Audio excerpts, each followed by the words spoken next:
Caller ID spoofing. Let's say you get called by a scammer. Maybe you leave them on for a while, mess with them for a bit, or just simply hang up on them. Perhaps you did not even answer your phone but have received a missed call or suspicious voicemail.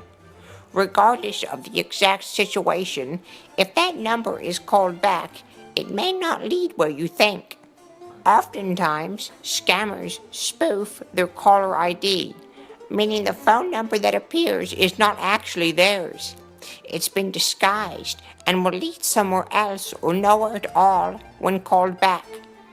This is done so they can remain anonymous when making automated outbound calls or doing other illegal practices. So, how can you identify if the number that called you has been spoofed? Luckily, there are several things to check for, which can easily give it away. Number 1. Does the caller ID seem real to you? And does it make sense for a scammer to have that phone number? Extremely weird or impossible caller IDs are nearly always spoofed. A phone number consisting of all the same number or a phone number with less than 10 digits are just not very realistic. Calling these back will most likely lead nowhere. Number 2. Is the phone number's area code the same or similar to one of your local area codes? If so, it has probably been spoofed in an attempt to make you more likely to answer the phone. Calling back this number will probably lead to a real person in your local area who has no knowledge of what has occurred. Please do not harass an innocent person just because a scammer happened to spoof their number to the same caller ID. Number 3. Try searching the phone number on the internet and check to see if the scammer possibly spoofed their caller ID to one belonging to a real company.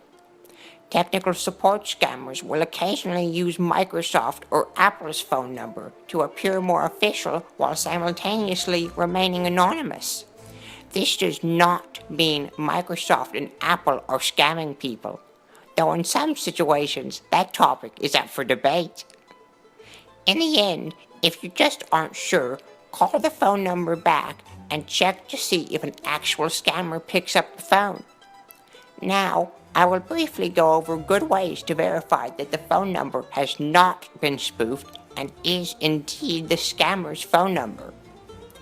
Most of the time, a toll-free number, which can be identified by an area code of 800, 844, 888, or several others, has not been spoofed. This is not foolproof, however, and the best way to check is simply calling it back to check where it leads. Doing an internet search is also a good strategy here. Occasionally, you may even come across a scammer's website by searching their phone number. Regardless, if you do happen to reach the same scam company or scammer, do not make repeated calls or harass them using your real phone and caller ID. This is where you should take precaution and use a service that allows you to spoof your caller ID.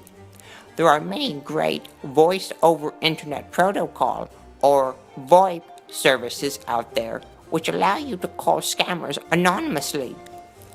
Many VoIP services are free, but not all are designed for repeated calls or scam baiting. BobRTC is an example of a free web-based VoIP service specifically designed for interacting with scammers and other members of the scam baiting community. I hope that has cleared up any confusion regarding spoofed caller IDs.